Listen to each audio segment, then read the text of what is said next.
Startup plum ने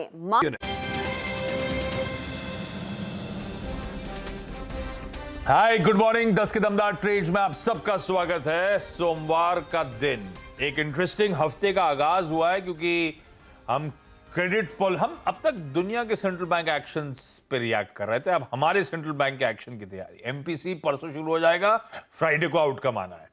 हमारे monthly expiry की हम तैयारी कर रहे हैं और इस बीच ग्लोबल संकेत दिक्कत पर है। वो रिसेशन का, वो मंदी में आने का डर वो बढ़ता ही चले जा रहा है और इसीलिए क्योंकि ग्लोब वीक है, रिस्क ऑफ ट्रेड्स हैं, इक्विटीज से पैसा निकाला जा रहा है, प्रॉफिट टेकिंग हो रही है, उसका खामियाजा भारतीय बाजार भी भुगतते हुए और हम इस समय अच्छे खासे प्रेशर के साथ ट्रेड कर रहे हैं। अच्छा, कुछ ही देर में एक आईपीओ लिस्ट होने वाला है। वीरू, पिछले शो में जाते जाते मैं कह रहा था एक इमेज दिखाने वाला हूं, वो इमेज बाद में दिखाता हूं। आईपीओ की लिस्टिंग की शुरुआत हो रही है, उससे पहले मैं मार्केट रैप अप कर देता हूं, फिर मैं लिस्टिंग पे जाऊंगा। तो दबाव यूएस में फ्राइडे को तगड़ा देखने को मिला। डाउ 500 पॉइंट और टूटा। लगातार पिछले हफ्ते 5% यूएस के बेंचमार्क गिर के बंद हुए वीक ऑन वीक। प्रेशर इसीलिए माउंट हो रहा है कि अब वो रिसेशन के फियर्स और बढ़ रहे हैं। वो अभी तक इंटरेस्ट रेट्स, अभी तक वो इन्फ्लेशन का डर, अब वो प्योरली पूरी तरह से रिसेशन पे फोकस शिफ्ट हो गया है और अब अलग अलग कमेंट्री के बीच में डर बढ़ता ही चले जा रहा है कि रिसेशन में जाएंगे और इसीलिए वो प्रॉफिट टेकिंग का मूड। डॉलर इंडेक्स अपनी स्ट्रेंथ बढ़ा रहा है, तो बाकी करेंसीज आज भी एशिया की सारी करेंसीज 0.3 से लेकर 0.6% का दबाव झेल रही हैं। हमारा रुपया खुद अच्छे खासे प्रेशर के साथ रिकॉर्ड लोज पे ट्रेड करता हुआ नजर आ रहा है और रुपया दिखा रहा है किस तरह से रिस्क ऑफ इस समय देखने को मिल रहा है। हो गया लिस्ट हर्षा इंजीनियर्स का आईपीओ 330 रुपए की इशू प्राइस के सामने 433 रुपए पे लिस्ट होता हुआ 31% का प्रीमियम। बढ़िया रिस्पांस मिला था इस आईपीओ को, 70 टाइम से ज्यादा बढ़ता हुआ नजर आया था। ये कंपनी, जब हमने चर्चा करी थी इस आईपीओ पे, तो एक सब्सक्राइब का कॉल आया था सीएनबीसी आवाज पे, क्योंकि एक इंटरेस्टिंग बिजनेस था, तगड़ा मार्केट शेयर था और एक डिफरेंशियल वाला प्रिसिजन इंजीनियरिंग वाला काम था। वो जो कंपनी स्पेसिफिकली क्या कहते हैं, गेजेस, प्रिसिशन बेयरिंग क्रेजेस बनाती है बॉल बेयरिंग्स के लिए, वो ये कंपनी का आईपीओ आज लिस्ट होता हुआ अब धीरे धीरे मोमेंटम पकड़ रहा है, क्योंकि एक्सपेक्टेड तो था एक बेहतर लिस्टिंग होगी जिस तरह का रिस्पांस मिला था, पर आज बाजार थोड़ा ठंडा था।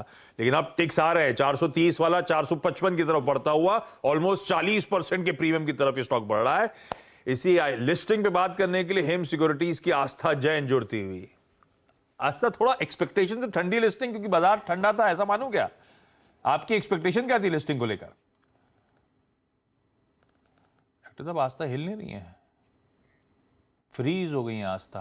तो जब अनफ्रीज होंगी तब आस्था से बात करूंगा, लेकिन अब मोमेंटम पिकअप 430 वाला 460, 40% से प्लस का प्रीमियम अब हर्षा इंजीनियर्स का आईपीओ डिलीवर करता हुआ। बढ़िया रिस्पांस मिला था, अब कह सकता हूं एक डिसेंट से अच्छी लिस्टिंग होती हुई इस स्टॉक की, और इसी तरफ बढ़ रहा है जैसा इंडिकेशंस थे, जैसा एक्सपेक्टेड था कि शायद 50% प्रीमियम के आसपास लिस्ट होगा, और हर टिक के साथ हम उसी तरफ बढ़ते हुए नजर आ रहे हैं। तो खुलने के बाद अच्छा डिमांड ट्रैक्शन ये स्टॉक इस समय गार्नर करता हुआ। तो सबके जहन में एक ही बड़ा सवाल है इस समय, जिनके पास लगा तो बहुत ही कम लोगों के पास, क्योंकि अच्छा खासा तगड़ा रिस्पॉन्स इस आईपीओ ने एंजॉय किया था।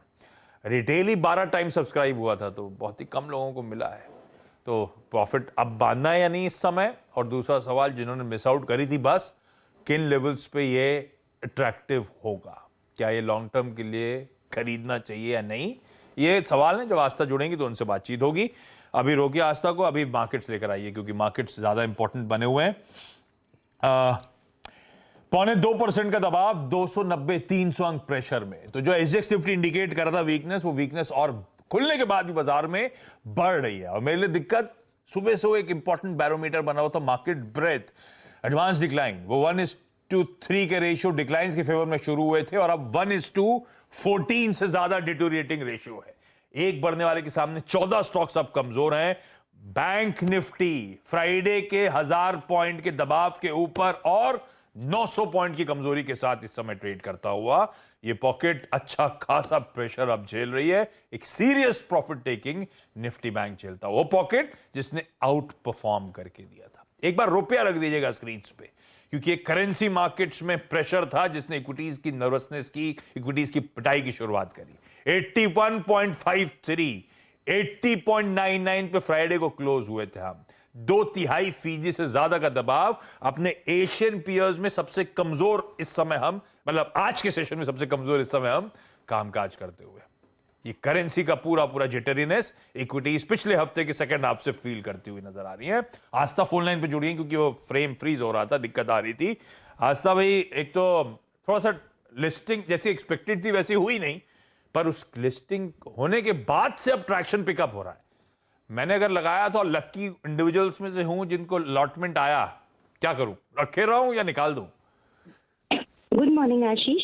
देखिए, हाँ, सबसे पहले तो लिस्टिंग की बात करें तो मैंने बिल्कुल एक्सपेक्ट किया था कि लिस्टिंग पे गेन होंगे और लॉन्ग टर्म के लिए भी अच्छा है, तो मैं अपनी राय पे अभी भी कायम हूँ। लिस्टिंग पे वैसे अच्छे गेन्स होते हुए नजर आ रहे हैं, बिल्कुल ऑन द लाइन एक्सपेक्टेशन नहीं है, लेकिन अगर आप मार्केट की कंडीशन देखें तो ये लिस्टिंग बढ़िया ही कहलाएगी। तो मैं ये एक तो सबसे पहले एक डिस्क्लेमर देना चाहती हूँ कि हम लोग जो पीएमएस चला सकते हैं, हो सकता है आगे जाके हम इसमें पोजिशन भी लें और ना भी लें, तो एक डिस्क्लेमर के साथ अब मैं अपनी राय यहाँ पे व्यक्त करती हूँ। देखिए, मेरे हिसाब से जिन्होंने सिर्फ लिस्टिंग गेन के लिए लगाया था वो कुछ प्रॉफिट तो जरूर बुक करें, क्योंकि मार्केट्स काफी खराब है। तो मेरे हिसाब से पार्शियल प्रॉफिट बुक करना है और पार्शियल पोजीशंस को होल्ड करना है। लॉन्ग टर्म प्रोस्पेक्ट्स काफी ज्यादा स्ट्रांग है, क्योंकि कंपनी लीडर है बियरिंग केजेस मार्केट में, बहुत बड़ा मार्केट शेयर रखती है, और जो मुझे ग्रोथ का सबसे बड़ा ड्राइवर लग रहा है वो इनका सोलर ईपीसी बिजनेस है, जो कि अब टर्न अराउंड हुआ है और वहां से मार्जिन बहुत अच्छे होते हुए नजर आएंगे लॉन्ग टर्म में। तो सलाह ये रहेगी कि पार्शियल प्रॉफिट बुक करें अगर सिर्फ लिस्टिंग गेन के लिए लगाया था तो, लेकिन रिमेनिंग पोजीशन को बिल्कुल लॉन्ग टर्म के लिए होल्ड करना है। और अब आप पीएमएस में जब डिसाइड करोगे तभी तो मैं एक्चुअली कॉल लोगे कि हमें जो साइडलाइंस में बैठे हुए हैं, जिनको अलॉटमेंट नहीं हुआ, वो कब एंटर करें। तो ये कैसे पता चलेगा आपने पीएमएस में डाल लिया नहीं डाला? नहीं, ऐसा नहीं है। कहने का मतलब है क्योंकि पीएमएस हम चलाते हैं तो हमारे लिए ये बहुत जरूरी है कोई भी स्टॉक को लेके डिस्क्लेमर देने के लिए, तो उसी वजह से है कि हो भी सकता है और नहीं भी हो सकता है, लेकिन फिर भी डिस्क्लेमर जरूरी है, तो उस वजह से मैं ये दे रही हूँ। लेकिन मेरे हिसाब से ये स्टॉक लॉन्ग टर्म के लिए बिल्कुल होल्ड करने लायक है, तो कुछ प्रॉफिट बुक करिए लेकिन रिमेनिंग को होल्ड करिए। मार्केट्स ठीक होंगे तो ये भी अच्छा परफॉर्म करता हुआ नजर आएगा। मेरे हिसाब से मिनिमम नजरिया 3 से 6 महीने का यहाँ पे होना चाहिए। एक बात है, पर ये रहा आस्था का व्यू इस लिस्टिंग पर। देखिए, यही होता है अच्छा बिजनेस तो खैर बहुत सारे आईपीओ आए थे, इन्होंने टेबल पे छोड़ा था यार। जब आईपीओ की चर्चा हो रही थी, मैनेजमेंट से भी बातचीत हो रही थी, तब स्पेसिफिकली मेंशन कर रहा था कि अच्छा है आपने टेबल पे कुछ छोड़ा है। वो टेबल पे छोड़ो तो आप सब तारीफ करते हैं। देखिए 40% का बढ़िया प्रीमियम, वो भी इस तरह के कमजोर बाजार में, इस तरह के कमजोर एनवायरमेंट में ये स्टॉक डिलीवर करके गया, तो एक बढ़िया लिस्टिंग कहना चाहिए, कमेंडेबल लिस्टिंग और अच्छा परफॉर्मेंस इस कंपनी की तरफ से। 40% अपने इशू प्राइस से ऊपर कामकाज। अब जरा मार्केट्स पे बातचीत, और अब दोनों expert. Aastha, thank you so much. दिखाइए भाई, हमारे साथ जेएम फाइनेंशियल सर्विसेज के आशीष चतुर्मो था, और साथ में सेंट्रम ब्रोकिंग के नीलेश जैन नहीं है हमारे साथ, तो मानस हैं। मुझे लिख के दिया तो नीलेश जैन साहब जुड़े हैं, तो manasjaiswal.com के मानस जायसवाल जुड़ते हुए। मानस का तो बड़ा टायरिंग डे है आज। मानस में शाम को डांस कैसे होगा, थक जाओगे आप ऐसे ही? नहीं, आज तो तबीयत इतनी ठीक नहीं है कि डांस कर पाए तो आज तो डांस नहीं रहेगा। ओहो, तबीयत ना, हाँ ये वेदर थोड़ा सा गड़बड़ा रहा है, बहुत लोग अंडर द वेदर हैं। पर चतुर्मोदा साहब, थोड़ा सा दिक्कत भरी स्क्रीन हो रही है, बहुत प्रेशर, और प्रेशर अब माउंट होता हुआ नजर आ रहा है। एटलीस्ट ब्रेथ अगर इंडिकेटर है तो वो तो अब हर टिक के साथ दिक्कतें और प्रोफाउंड होती चली जा रही। 45 मिनट का सेशन जो कल्मिनेट हुआ उसमें क्या रीडिंग है मार्केट्स की, कहां जा रहे हैं, कहां थमेंगे, और जेएम फाइनेंशियल्स में आप लोग की अप्रोच क्या है इस समय निफ्टी बैंक को लेकर? आशीष जी, ऑडियो ऑन करना पड़ेगा अपने को। ऑन ही है। Check check check. आ गई। श्योर। तो आशीष जी देखिए, 3 डेटा पॉइंट्स यहाँ पर देखने की बहुत जरूरत है। एक तो है डॉलर इंडेक्स, जिसने करीब अपने 20 साल के हाईस को टेस्ट कर दिया है 112-13 के आसपास। रुपी जो कि ऑल टाइम लो पे आ चुका है, 81 के लेवल्स हमने रुपी में चेक किए। रिलेटिव बेसिस पे शायद रुपी बाकी करेंसीज के कंपैरिजन में इमर्जिंग मार्केट के ठीक है, बट ओवरऑल तो वीकनेस वहां भी बनी हुई है।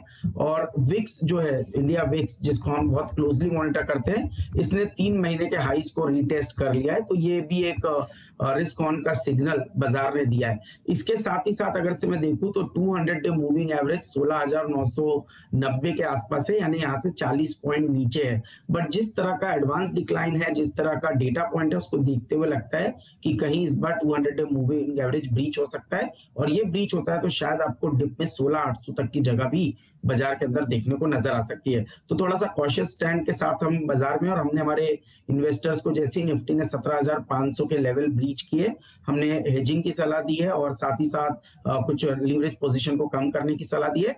तो वही व्यू अभी आपके भी दर्शकों को शेयर करूंगा कि बाजार में थोड़ी सी वोलेटिलिटी बढ़ चुकी है, तो अपनी पोजीशंस को, लीवरेज पोजीशंस को कम रखिए, और जो भी रिकमेंडेशन हम दे रहे हैं उसके अंदर में भी थोड़ा स्मॉल क्वांटिटी बनाए, बड़ी क्वांटिटी में अभी ट्रेड करना अवॉइड करना चाहिए। जहां तक कि ट्रेड का सवाल है, तो पहला ट्रेड मेरा पीवीआर पे शॉर्ट साइड पे रहेगा, क्योंकि stock consistently lower top lower bottom का स्ट्रक्चर बना रहा है, शॉर्ट बिल्डअप यहाँ पे देखने को नजर आ रहा है। 1700 पे इस समय स्टॉक ट्रेड कर रहा है, 1730 के स्टॉप से शॉर्ट पोजीशन बनाना चाहिए। 1620 की डाउन साइड रिस्क मुझे लगता है पीवीआर के स्टॉक में देखने को नजर आ सकती है, तो पीवीआर मेरा शॉर्ट कैंडिडेट होगा। लॉन्ग साइड पे मुझे लगता है थोड़ा सा डिफेंसिव साइड पे ही जाना पड़ेगा, और सन फार्मा मुझे काफी बेहतर लगता है इस माहौल में। एक स्टेबिलिटी है और हायर टॉप हायर बॉटम का स्ट्रक्चर यहाँ बन रहा है, तो 900 रुपए के स्टॉप के साथ सन फार्मा में लॉन्ग पोजीशन रखनी चाहिए। 960 की एक अपसाइड मुझे लगता है सन फार्मा के स्टॉक में देखने को नजर आ सकती है, बट जैसे मैंने कहा दोनों ही पोजीशंस में क्वांटिटी कम रखिए, क्योंकि थोड़ी सी रिस्क ऑन का माहौल बाजार में बढ़ चुका है। थोड़ा क्वांटिटी कम रह के ट्रेड करें। सन फार्मास्यूटिकल्स पसंद आ रहा है, बाय कॉल। पिछले शो में भी बाय स्टॉक में जनरेट हुआ था, और पीवीआर एक सेल कॉल इनिशिएट किया, तो एक बाय और एक सेल। ये सेल क्यों, ब्रह्मास देख डाली क्या वीकेंड पे?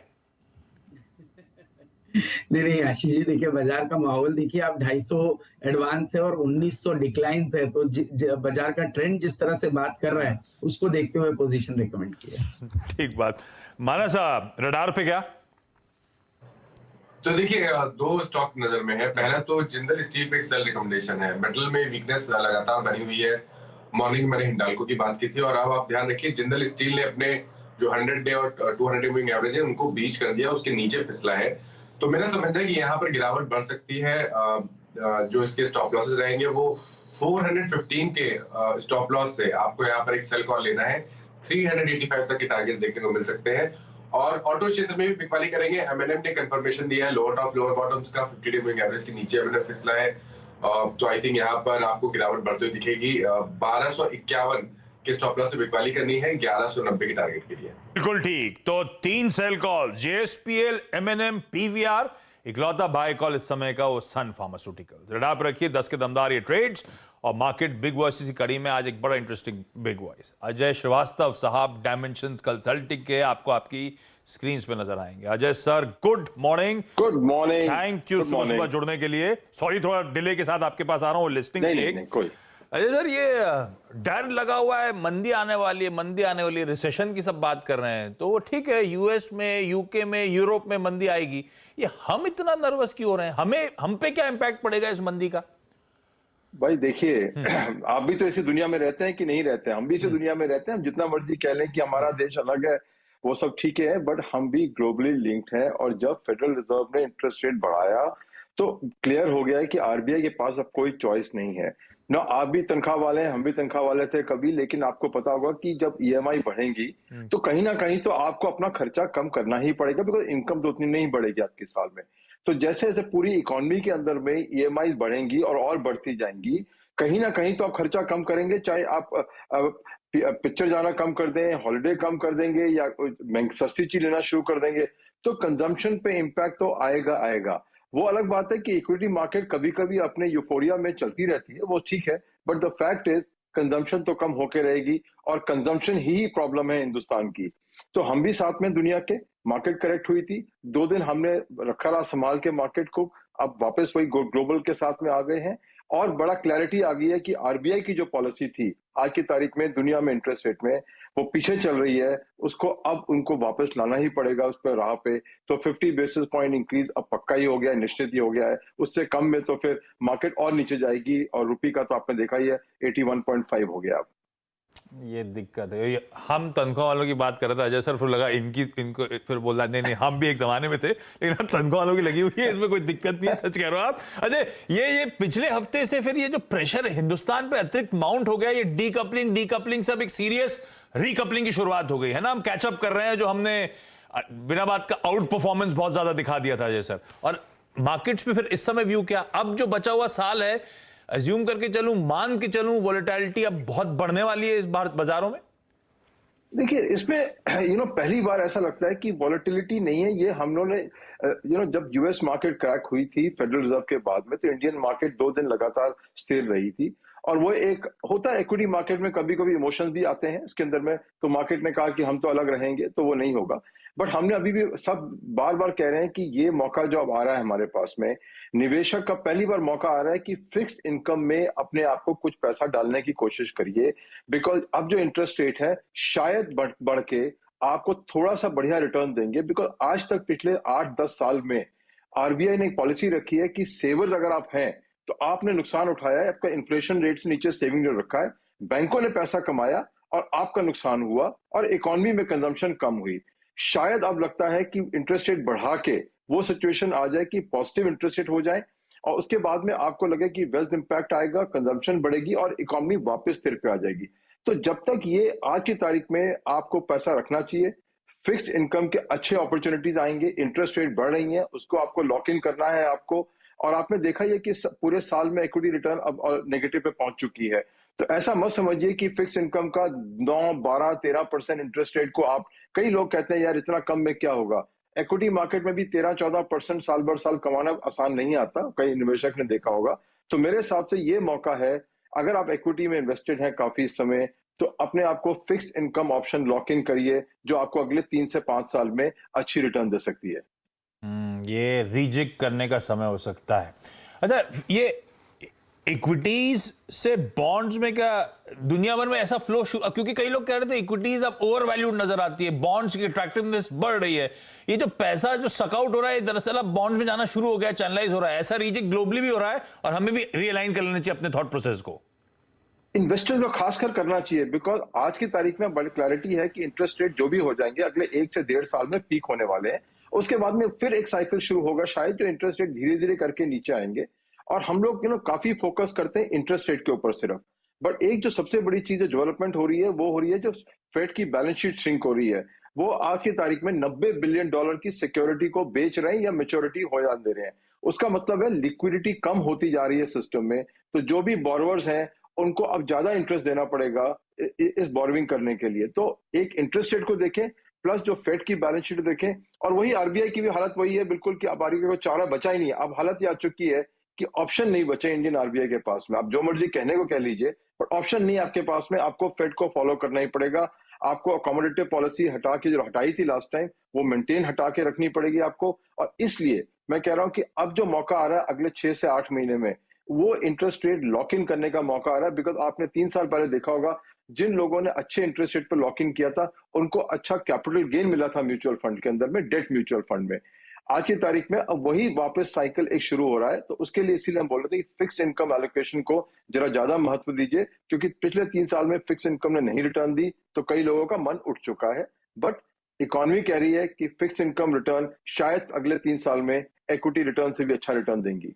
बिल्कुल ठीक है, तो थोड़ा सा रियलाइन करने की जरूरत। दूसरा, अच्छा सर, फंडामेंटली तो सब कहते हैं इस तरह की गिरावट अच्छे मौके हैं अच्छे क्वालिटी स्टॉक्स में एक्यूमुलेट करने के, तो वो अपना रीएडजस्टमेंट अलग अपनी जगह। इक्विटीज में आप फर्दर फंड झोंकने का मन बना रहे हो अभी रुक जाना चाहिए? अभी तो समझ में नहीं आ रहा कहां जा रहे हैं, क्या कर रहे हैं। नहीं देखिए, हर आदमी अपना हर तरीके से चलता है। कोई ऐसा भी निवेशक तो पहली बार बाजार में आ जा रहा है, कोई ऐसा होता है जो काफी लॉस पे बैठा है, कोई ऐसा काफी प्रॉफिट पे बैठा हुआ है। तो हर एक का नजरिया अलग होगा पोर्टफोलियो पे। ये जरूर हम कहते हैं कि जब भी इतनी गिरावट आती है, वो अच्छे दिन होते हैं आपके जो फेवरेट स्टॉक जिनको आप चूक जाते हैं, जिसे फोमो कहते हैं हम लोग, वो उसमें आप चेस करते हैं रैली को और उसमें नुकसान उठाते हैं। ऐसे दिन अच्छे होते हैं कि अगर आपने अपने 4, 5, 10 स्टॉक आपने आइडेंटिफाई किए हैं, तो उनको उठाने में कोई परेशानी नहीं होनी चाहिए। बिकॉज फिर ना चूके आप, मार्केट प्राइस गिर सकती है, 5-10% और भी गिर सकती है। उतना कैश रखिए कि आप उसको एवरेज कर सकते हो, बट ये मत करिए। हमारा तो बड़ा नियम है ऑफिस में, हर दिन पे नहीं खरीदना। सिंपल सी बात है। करेक्शन के दिन पे आपको जो खरीदना खरीद लीजिए।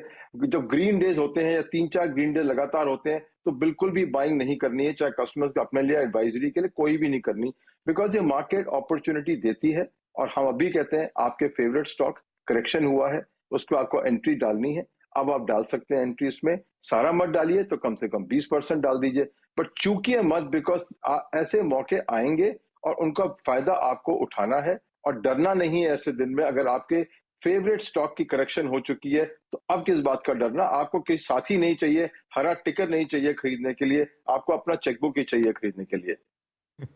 और ये हम रिटेल उल्टे हैं, हम लोग जब तेजी देखते हैं तो लगता है मिस हो जाएगा तब कूदते हैं। ये देखिए अजय सर कह रहे हैं जिस दिन ग्रीन डे उस दिन तो हम फर्दर ऐड ही नहीं करते, जिस दिन लाल होता है उस दिन दरअसल मौके होते हैं ऐड करने के। इस तरह का अप्रोच हमें आपको भी रखना जरूरी है। अच्छा अजय सर, क्या लेने का है फिर? अब ये चमका तो वही जो डोमेस्टिक ड्रिवन था, कोई एफएमसीजी कोई बैंक, पर ये उतने ही फिर चले हुए उतने ही महंगे से फील होते हैं। देखिए हम लोगों ने 2-3 सेक्टर, बैंक तो हमारा जीरो है इस समय, आपको पता है लास्ट इंटरेक्शन होता है, बैंक तो जीरो रखा हुआ हमने बिल्कुल ही आज की तारीख में। हमारा जो मेजर आज की तारीख में अगर एलोकेशन देखेंगे, डिफेंस वो तो पुराना चल रहा है, एलोकेशन वो चल रहा है, होटल स्टॉक में काफी एलोकेशन चल रहा है, पावर स्टॉक्स में काफी एलोकेशन चल रहा है इसमें हमारा, सिलेक्ट कंज्यूमर नेम में एलोकेशन चल रहा है, जो कंपनियां 1000 करोड़ के करीब करीब की कंपनियां हैं, बिकॉज जो माहौल जो आ रहा है रिटेल एनवायरनमेंट में, ये सारी कंपनियां बिकेंगी और आपको अच्छे रिटर्न देंगी। आपने देखा यूरेका फोर्ब जैसे में अच्छा रिटर्न आया जो निवेशक थे उसके अंदर में, वैसे ही जो ब्रांडेड कंपनियां हैं हिंदुस्तान की, mid tier branded company retail की, ये सब अगले 2 से 3 साल में बिकेंगी। तो इसमें निवेश करना बहुत ही बढ़िया मेरे हिसाब से मौका मिलते जाएंगे आपको। वैल्यूएशन थोड़ी महंगी है थोड़ी सी, बट करेक्शन के बाद में करते जाइए। इसमें रिटेल ब्रांड्स इंडिया के काफी बढ़िया दाम में बिकेंगे, बिकॉज 2-3 चेन, रिलायंस को देख लीजिए, अलग को देख लीजिए, ये उनको खरीदने के लिए खड़े हुए हैं इसके ऊपर में। 1000 करोड़ के आसपास के रिटेल ब्रांड की इन्वेस्टमेंट आज की तारीख में काफी बढ़िया है। 1000 करोड़ की रिटेल कंपनी की इन्वेस्टमेंट मेरे हिसाब से बहुत बढ़िया है। तो hotels, defence, power, retail stocks जो 1000 करोड़ के करीब करीब के हैं या 500 करोड़ के हैं, ये 4 का एक अगर आप बास्केट बना लेंगे शायद अच्छा रिटर्न आएगा आपको। वो चले चलाए स्टॉक को लेके आपके रिटर्न ऑन कैपिटल एम्प्लॉयड तो उतना नहीं आएगा जितना शायद इस थीम में आपको मिले। तो जिन पॉकेट्स की बाजार चर्चा करता है, बैंक्स, वो आप अवॉइड कर रहे हो। आपने आईटी भी मेंशन नहीं करा अजय सर, वो पिटा हुआ पॉकेट है, लेकिन हाँ रिसेशन फियर्स, एक्सेंचर की अगर guidance is anything to go by, वो कह ही रहे हैं कि एक मीनिंगफुल दबाव FY23 में vis-a-vis FY22 देखने को मिलेगा। ये कुछ हद तक भाव में कैप्चर हुआ है या फिर और भी आईटी का प्रेशर आप एंटिसिपेट कर रहे हो? देखिए आईटी की प्रॉब्लम यह है कि अनलाइक इंडियन स्टोरीज में जहां पे एफपीआई नहीं प्ले करते हैं, ज्यादा होल्डिंग नहीं है, वहां पे थोड़ी सिक्योरिटी डिमांड सप्लाई की है। आप ये देखिए पीएफ के अंदर जो पैसा आता है और जो म्यूचुअल फंड में आता है, इन्वेस्ट तो होता ही है ना इस कंट्री के अंदर में। वी आर नेट, हमारे पास में स्टॉक की 40,000 करोड़ का स्टॉक चाहिए हर महीने इन ईटीएफ को खरीदने के लिए। तो जो अपनी डोमेस्टिक कंपनी जहाँ एफपीआई कम है वहां पे सप्लाई भी कम है, और इसलिए आपकी थोड़ी सेफ्टी है डिमांड सप्लाई में। फंडामेंटल में सेफ्टी शायद उतनी नहीं होगी, बट डिमांड सप्लाई में। आईटी की प्रॉब्लम क्या है कि जैसे ये बढ़ता है, आपकी 46% ओनरशिप एफपीआई में, जैसे इन्फोसिस है, टीसीएस में नहीं है बट इन्फोसिस में ले लीजिए, वो वहां से सप्लाई तुरंत आ जाती है शेयर की, तो आपको रिटर्न मिलती नहीं है उसके अंदर में। हाँ, जिस दिन मैं रिटायर होऊंगा, उम्मीद है होपफुली जल्दी होना चाहिए, उस दिन जरूर आईटी स्टॉक खरीदूंगा, बिकॉज बड़ा शांत से रिटर्न आती है, कभी रिस्क होता है कभी नहीं होता, डिविडेंड है, बायबैक है, उससे बढ़िया शांतिपूर्वक इन्वेस्टमेंट शायद कोई नहीं होगी हिंदुस्तान में। बट एक्टिव इन्वेस्टर के लिए आईटी इसलिए थोड़ा सा मुश्किल हो रहा है, बिकॉज जैसे ही दाम बढ़ते हैं फॉरेन इन्वेस्टर्स उनको बेचने पे आ जाते हैं, तो आपकी रिटर्न उतनी रुक जाती है। वो रिस्क सप्लाई का आपके जो मिड कैप और जो डोमेस्टिक स्टोरीज में है वहां पे उतने कम है। बढ़िया, मजा आता है आपसे बात करके। आज स्टॉक्स पे गया नहीं आज सर, लेकिन एक स्टॉक पे जाते जाते, वो Tata steel mega merger announcement, Tata steel attractive है क्या लॉन्ग टर्म के लिए? कैसा लगा वो मर्जर आपको? कमोडिटी स्टोरी को खरीदने के लिए आपको बहुत एक्टिव रहना पड़ेगा, बिकॉज इसमें बेचना और निकलना बहुत जरूरी होता है। ये वो स्टॉक नहीं है जो आप 5 साल तक रखते रहे, बिकॉज टाटा स्टील वेदांता की बजाय डिविडेंड उतना नहीं देता है, डेट लेडन कंपनी है, तो उसको तो इंटरेस्ट रेट सिनारियो में अभी इंटरेस्ट रेट का और झटका पड़ेगा उसके अंदर में। तो डेवलपमेंट अच्छी है कि उन्होंने सारा मर्ज कर दिया, ग्रुप के लिए अच्छा है, शेयर होल्डर्स के लिए कितना अच्छा है वो टाइम बताएगा, बट टाटा स्टील के अंदर में जो डेट है वो अब उनको थोड़ा सा हर्ट करेगा, बिकॉज इंटरेस्ट रेट सिनारियो के अंदर में उनको तकलीफ तो होगी थोड़ी सी, और यूएस में जो सिचुएशन आ रही है वहां भी उनकी जो कंपनियां तकलीफ होगी, यूरोप में जो हो रहा है। तो उस हिसाब से इस प्लेस इसको टाटा स्टील को तो हम लोएस्ट मानेंगे स्टील इंडस्ट्री के अंदर में, बिकॉज सब प्लेयर के अंदर से सबसे ज्यादा लेवरेज इसी की है, और रिटर्न ऑन कैपिटल एम्प्लॉयड भी इसकी सबसे कम है, प्रॉफिटेबिलिटी भी काफी अनइवन रही है पिछले 5-7 साल में। तो अगर आपको स्टील लेना है तो 2-3 अलग स्टॉक है, बहुत बढ़िया स्टॉक्स हैं, तो आपको इसकी तरफ क्यों जाएंगे? और एक्चुअली पिछली बार मेरे ख्याल से वेदांता की बात भी हुई थी अजय सर से कि बहुत बढ़िया डिविडेंड डोल आउट, उसका अट्रैक्टिवनेस अलग ही। अवॉइड करिए भाई टाटा स्टील को। Ajay sir thank you so much सुबह सुबह जुड़ने के लिए। धन्यवाद। Thank you sir. Have a good day. You too sir. 300 point Nifty इस समय दबाव में। और चतुर्मोता साहब, ये वो जो हमने बहुत बढ़िया मोमेंटम राइड करा था कई सारे केमिकल स्टॉक्स में, आज बड़ा मीनिंगफुल नॉक आ रहा है। टाटा केमिकल दिखाइए 8% नीचे, नवीन फ्लोरीन 6%, दीपक नाइट्राइट 6%। ये मेयर प्रॉफिट टेकिंग मानूं अभी, कोई घबराने की जरूरत नहीं, या आपकी रीडिंग कुछ और निकल के आ रही है? नहीं, देखिए, अगर से मैं प्राइस वॉल्यूम डेटा एनालिसिस करूं तो वॉल्यूम्स बहुत सिग्निफिकेंट नहीं है आशीष जी, तो मेरे हिसाब से ये बहुत बड़ी सेलिंग तो नहीं कहूंगा, बट डेफिनेटली बाजार में मुझे थोड़ा सा कंसर्न है, क्योंकि अगर से 200 डे मूविंग एवरेज बाजार में ब्रीच होता है तब शायद आपको वीकनेस बाजार में गहराती हुई निकले, और जब बाजार में वीकनेस आएगी तो होगा क्या कि जहां जहां स्ट्रेंथ बनी थी, जैसे आप देख रहे हैं बैंक्स में अच्छा खासा करेक्शन हो गया है, हम देख रहे हैं स्पेशलिटी केमिकल जो अभी तक के बहुत अच्छा परफॉर्म कर रहे थे वहां प्रॉफिट बुकिंग काफी इंटेंस है। तो अगर से बाजार में कोई भी वीकनेस गहराती है तो सबसे पहले सेलिंग प्रेशर वहीं आएगा जहां पर अच्छी स्ट्रेंथ बनी थी, क्योंकि वहीं पे पोजीशंस काफी अच्छी बनी हुई है, तो उसको ध्यान में रख के थोड़ा अपनी पोजीशंस को हल्का करना चाहिए। अगर से निफ्टी 200 डे मूविंग एवरेज जो कि 16,990 के आसपास है उसको ब्रीच करता है तो मैं समझता हूँ अपनी पोजीशंस को हल्की करना ही इस समय एक स्ट्रेटेजी मेरे हिसाब से हम आपके सभी निवेशकों को सलाह देंगे। अच्छा, अब जरा वो फ्राइडे के सवाल का समय। आशीष जी, एक इमेज आएगी, वीडियो आएगा आपकी स्क्रीन पे। आपको टीवी, आपका टीवी है क्या? नहीं, मैं अभी आशीष जी मैं लैपटॉप से कर रहा हूँ इस समय, तो मैं देख नहीं पा रहा हूँ आपका जो वीडियो। इन्होंने जब इनका टीवी होगा तब भी बोलेंगे नहीं, जवाब नहीं देना पड़ेगा, जवाब देना पड़ेगा, फंस जाऊंगा। ये भैया स्क्रीन पे क्या आप ढूंढे क्या? मुझे नहीं, मुझे तो वही लग रहा अभी भी। क्या चिड़िया उड़ रही है के पीछे? या तो बतख के वो जा रही झुंड उसके है, या फिर जैसे बिल्डिंग स्वान उड़ती है ऐसे ही लाइन हाँ, में। या बिल्डिंग में कभी आप देखो जो बिजली की झालर लगाए थे ना, उसका पानी का रिफ्लेक्शन ऐसे ही दिखता है। पता है ये? अच्छा, इससे मुझे याद आया, मैं एक कहीं पे था तो बहुत दिन से मुझे वो मेरे घर से दिख रहा था दूर, ऐसा लगता था कि जंगलों में वो लोग को ट्रेन जा रही है। तूने अपने घर से देखा है क्या? ये नहीं, ये अपने घर का नहीं है, मैं ऐसी इस इमेज से याद आया। तो रोज लगता था ट्रेन जा रही है, सुबह वहां पे कोई कुछ होता ही नहीं, जंगल है वो पूरा लिटरली। फिर रियलाइज हुआ वहां पे कंस्ट्रक्शन वर्क चला था, उसकी क्रेन थी। अच्छा। तो क्रेन जब ऐसे मूव करती थी, सकता ट्रेन आगे जा रही है लाइटों के साथ। तो हालांकि ये वो नहीं है, ये चतुर्वेद साहब देख नहीं पा रहे, एक आसमान में लाइन लगी हुई है लाइट्स की। इसको लेकर पता है दुनिया में बहुत लोग पजल हुए थे। ये आज की कहानी नहीं है, काफी पुरानी हो गई, कुछ साल पहले की कहानी थी। ये बार बार दिखने लगी है, अभी कुछ दिन पहले भी फिर से दिखी थी लाइन। तो इसमें कंफ्यूजन था कि भाई ये यूएफओज हैं, बर्ड्स हैं, या हमारे डायरेक्टर साहब ने उस दिन बोला सैंटा तो नहीं निकलना है क्रिसमस की तैयारी के लिए, वो हो सकता है वो भी हो। तो सोशल मीडिया पे खूब हलचल मची। सवाल था भाई, crazy line of white whites in the sky. US में मिचिगन में सबसे पहले स्पॉट करी गई थी ये, और उस समय टॉप सर्च था यूएस में लाइन इन स्काई। इस हैशटैग से सब आंसर्स दे रहे थे। दरअसल ये जो आपकी स्क्रीन पे लाइटों की लाइन लगी हुई है, सैटेलाइट्स हैं।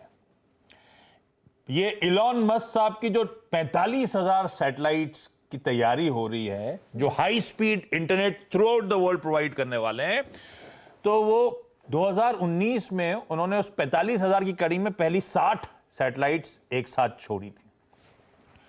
तो हालांकि ये फैक्ट है कि सब, इवन स्पेसएक्स जिसने सैटेलाइट छोड़ी थी, वो खुद भी कंफ्यूज थे कि इस तरह से ब्राइट लाइट क्यों नजर आ रही है इन सैटेलाइट्स की। तो उसका आंसर ये था, सैटेलाइट की खुद की तो लाइट होती नहीं है, फिर ऐसे कैसे चमक रही है। तब उसका आंसर ये था कि क्योंकि ये सारी लो लाइंग सैटेलाइट्स हैं जो कि हाई स्पीड इंटरनेट कनेक्टिविटी देंगी, तो ये सन की रेस को रिफ्लेक्ट कर रही थी अर्थ की तरफ, तो ये सारी की सारी लाइन से जाती हुई चमकती हुई आपको नजर आई थी। ये फिर दुनिया भर में बहुत जगह इंस्टेंसेस हुए ऐसे ही जिन्होंने देखा। तो ये आंसर इसका है satellite, Starlink satellite train in the sky कहते हैं इसको। जब ये एक साथ ग्रुप में छोड़े जाते हैं तो कॉन्स्टलेशंस कहा जाता है। ये कॉन्स्टलेशंस ऑर्बिट करते हैं और ये रिफ्लेक्ट करते हैं रह के लाइट्स। तो ये है वो आंसर। आप में से बहुत लोगों ने वैसे ये आंसर दे दिया, बहुत लोगों ने दिया था। स्मार्ट है। अपने पास पहली बार आई थी, मुझे पता नहीं, व्हाट्सएप फॉरवर्ड के तौर पे आई, उसमें था यूपी पे दिखी। यूपी पे फिर मैंने सर्च करा तो यूपी तो नहीं था, लेकिन यूपी पता नहीं दिखा यूएस के मिचिगन में तो स्पॉट हुई थी। तो फिर मैंने कहा चलो इसका सवाल लिया जाए। ये है वो लाइन इन द स्काई का आंसर।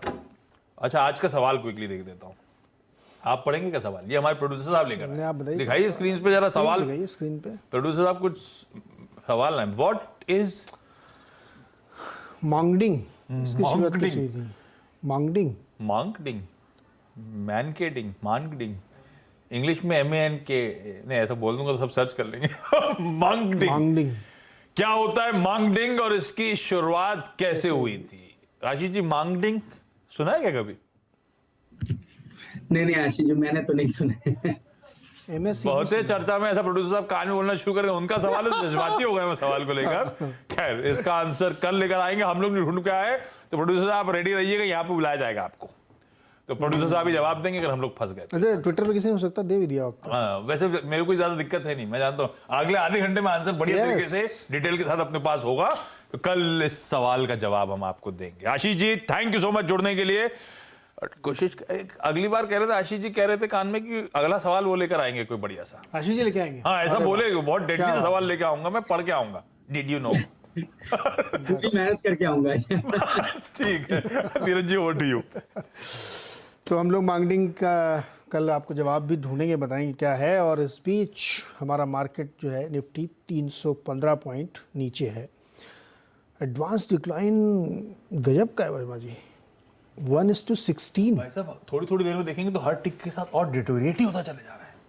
एक के सामने 16 शेयर्स। ये देखिए, वो लाइन हल्की सी दिखती है लेकिन हर टिक के साथ वो बढ़ता ही चले जा रहा है। दिक्कत आज मिड कैप का नंबर लगा है 11 पॉइंट नीचे मिड कैप। आज रिटेल पोर्टफोलियो का नंबर है। आज बुरा हाल है, सबका ही लगा हुआ है नंबर, लेकिन मिड कैप थोड़ा ज्यादा 3.5% नीचे है मिड कैप इंडेक्स।